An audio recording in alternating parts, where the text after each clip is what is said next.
Anong masasabi mo? Yung sinabi mo kanina?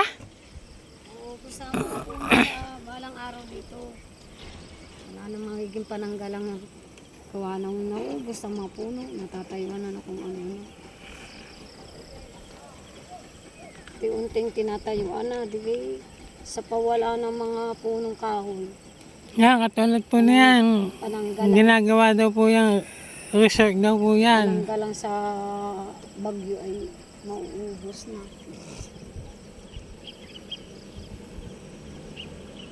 Tapos, Wala na tayong pananggalang sa bagyo. Naubos na balang araw ang ano, mga puno, pagubatan.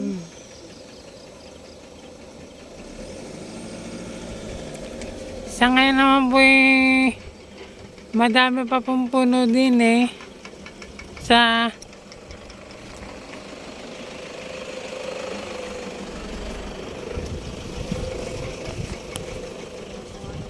sa Kalumalahay.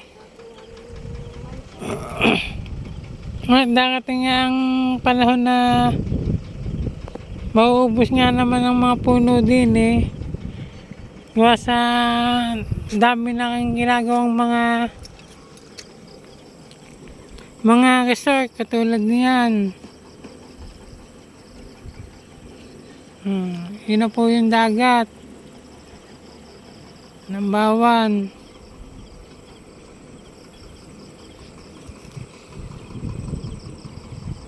Oo.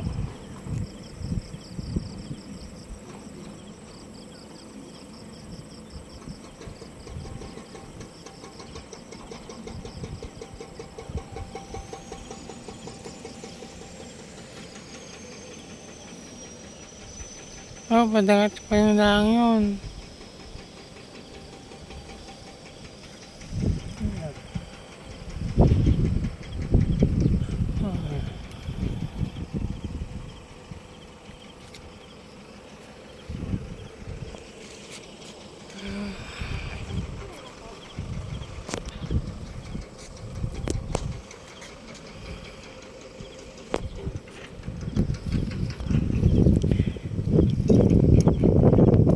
Ayan ang dapat gawin.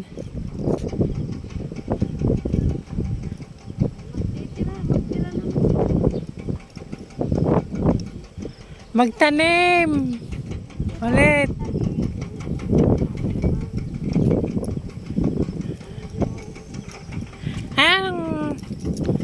Anong masasabi mo sa ano?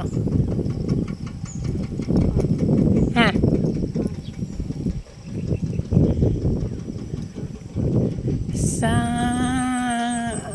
Sa mga ginagawang yan para maprotektahan ng mga puno.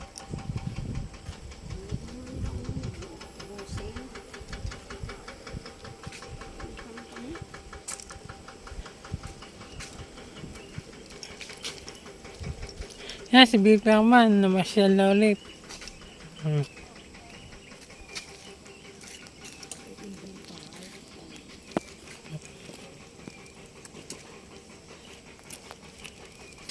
Sos? Naman na.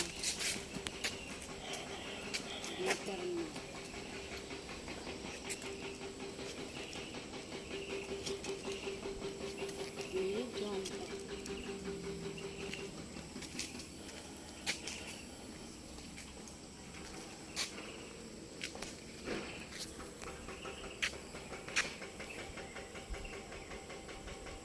Yan guys, bagay nga, tama naman sinabi.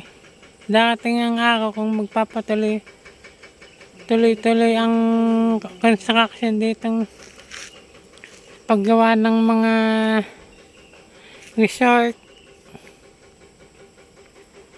Darating din ang araw na makakalbo na ulit ang ating kagubatan.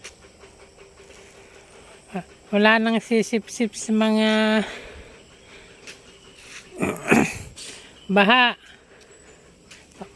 panangga sa bagyo at ulan.